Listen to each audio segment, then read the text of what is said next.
Welcome, Miami baseball fans. We have a special preview for you today. We have Belen Jesuit head coach Jesse Fernandez. Coach, welcome in. Hey, what's up, Anthony? Thank you for having me, man. Always an honor to be here. No problem, man. So let's get started here. You guys obviously have Merritt Island coming up this week. Let's talk a little bit about how you got here first. Talk about your season and what's gotten you guys to this point right now.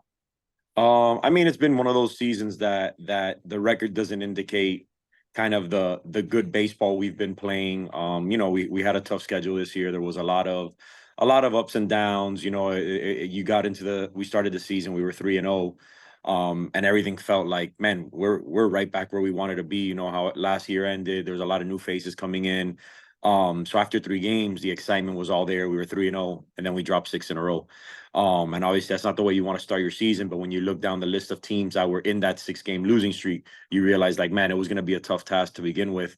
You go from Stoneman, Doral, Westminster. It's just top to bottom, Cardinal Newman. It was a tough 6 game stretch.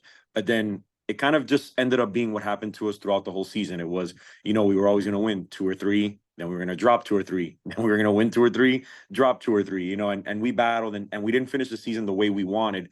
But I think that tough schedule kind of put us where we're at now, where the big stage, the big environment, the good teams, the good pitching, it's kind of all coming to fruition now. And it's kind of nice to see, because there were some times throughout the season where I was questioning myself, like, man, why did I make a schedule like this? But now I'm starting to see kind of the fruits of our labor kind of kick in here a little bit. So that's a good thing to see. Sure, you're taking a page out of North Broward Prep, Brian Campbell's playbook. Yeah, That's what yeah, he's done it for years. He goes 500, and then somehow they end up in the state finals. yeah. You guys all along the way too. It hasn't been a lot of blowout games either way. So not only is the competition strong, but every game you're playing, you're in a 1 or 2 run game, which is obviously crucial at this time of year. You guys had last week with Ugali. You guys 2 1-run games. So Yep, three yep. 2 1 games and 1 5 run game. But talk about the close games helping you out right now.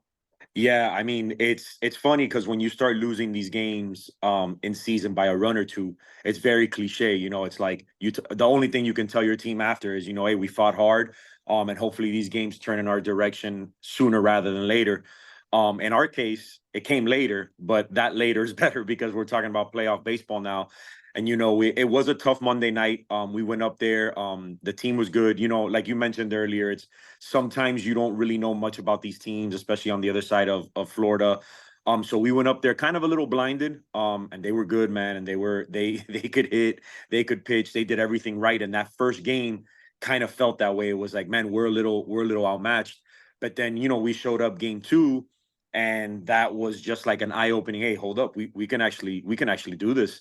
And the kids never gave up, we never gave up. It was just a battle through and through, and we stuck it out. We won a 1-run game. We made it a 1-run game, but we did stick it out. And then obviously Thursday's clincher was the big one. It was a 0-0 game through 10 innings, and we won in the bottom of the 10th inning, which I don't think I've experienced that really in my 12 years of coaching. I've played extra innings, we've played a ton of games past 7, 8 innings, but never a 0-0 game where you end up winning 1-0. So it just felt like kind of baseball paying it back, like, hey, you were on the other side of these all year. Now we're gonna pay it back. And like to say, the baseball gods kind of guided us through those. So talk a little bit about it gets harder from here, and it's a team from the same area as the team you just played. The contrast in styles, for what I do, it's always cool to see from county to county how it's all baseball, but there's definitely distinct styles in each county that you kind of get into of how the baseball's played. So you guys got a piece of it last week. You're on the road the first 2 days this week. So talk about how important it is, being that there's different cultures and different ways of doing things, for you guys to get it back to Miami, and the huge advantage you do have if you can get it back down here for a game three. Yeah, it is very different going up because I guess we had a little, since we got to go to New Orleans this year, we went up to Tampa as well. It kind of took us out of our comfort zone, not only because they're great teams, but also because it's just out of the city of Miami. Right. I do think the benefit we have, which is one of the big differences I see, is I think the consistency in teams. I think down here, week in, week out, you're playing a top team, and nothing against baseball up north or nothing like that. It's just sometimes because the schools are farther apart, traveling's a little different. You play more of a not, I don't want to say an easier schedule, but it's not that consistency where you're playing Miami Springs, Southwest, Right. Westminster, Doral, all in a 10-day span. And I think that's big for us in Dade County because it's kind of, and I got to speak with the coach at O'Galley a little bit, and he was a great guy. Bob was a good dude. And it's hard, and he said it's hard to gauge where we're at as a team because we win a game and we beat Miami Springs 2-0, but then we lose a game and we lost to South Dade, who was 9-11. And Mhm. it's just because they don't realize that all these teams, sometimes the record doesn't really indicate much. It's just the baseball down here is very competitive, and it's really hard to really say you have a week where you're just blowing through three teams. So I think that puts us in a better spot when it comes to that. But in our case, when it comes to recruiting and kind of understanding what we're going to go up and face, um, I think really what we're going in is just hoping that Merritt Island is very similar to O'Galley, and that we can kind of play them the same way. I do know I've heard great things about Coach Arnold in Merritt Island, and I know that he's going to come at us with everything. It's a very well coached team. It's a very, very good baseball team.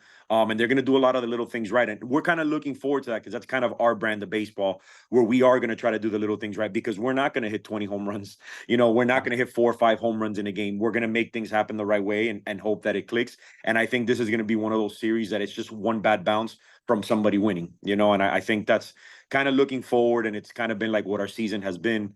But I do think playing that baseball in Miami-Dade County day in and day out makes a really big difference. Sure. So I know you guys just beat them, but have you leaned on them at all this weekend as far as helping out? They know Merritt Island, so Yeah, were they playing it coy after you beat them, or did they help you out a little bit? to be honest, it was a competitive 3 days. The back and forth amongst the teams. It always, for the most part, it stayed pretty good. And again, I have nothing but respect for them, and I hope that it's the same the other way. But I will say, just kind of the competitor in me, I will tell you, I have not even bothered reaching out to him, and Good. I say that because I probably wouldn't want him to reach out to me if they just eliminated us to ask Right. about the next team. So for what it's worth, if it's one less scouting report that we're gonna get, I rather honor kind of that unwritten code. Like, hey, dude, I'm not gonna go ask you for help after I just beat you. Because I would like for somebody to kind of treat me the same way. Like, hey, we just beat them. I'm not gonna ask this guy for advice right now. Sure. And and Bob, from my understanding, has been doing this for 25 plus years. So I just figured as a younger coach, I owe him that much, and I wasn't gonna reach out and ask him, hey, you got a report on Merritt Island. I know you guys play a lot. I'll just take it from the angles that I can, get some other coaches that I know that can get us some information, and hope that we can go down that route instead. So what's the preparation like? You guys obviously play. Are you going up there? You're staying overnight. What do you guys? What's the preparation like over the next couple days? So we're gonna do the same thing we did at O'Galley. We're gonna head up Monday morning. This time it'll be a little different because for the first time the kids will actually have school. Last week we were on Easter break, so we were able to just kind of focus on baseball and baseball only. Sure. So tomorrow morning will feel a little different because the kids will have to come in uniform. They'll have to go to school. But then we'll leave probably like around 11 in the morning, head up, kind of stop for lunch, do our stuff, going up there. Try not to get to the field too early. At the end of the day, we'll hit what we have more than enough time to do that. O'Galley was very good with us, letting us use the cages. I know it's kind of a rule for regionals, but they were great. I'm sure Merritt Island will be the same. We'll get up there and we'll play, and after the game, we do have a hotel up there. We'll stay the night. Play. I think it's going to be an hour earlier on Tuesday, just because of the Okay. travel plans.